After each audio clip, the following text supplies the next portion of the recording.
Bongkarnya cukup mudah, tinggal kalian longgarkan baut-bautnya, lalu kalian tarik dari bagian belakangnya, ya seperti ini.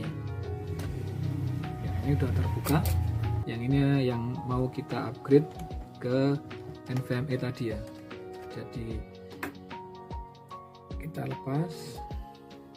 Dan saya siapkan NVMe, mereknya Venom RX 256GB. Langsung saja kita pasang.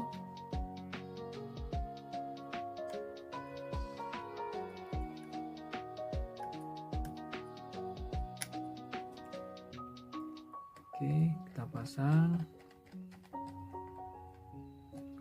Lalu kita PCIe 0-nya. Ya, di sini terdeteksi ya. M2 PCIe SSD 0 ya. Mereknya Venom RX. Di sini terdeteksi ya.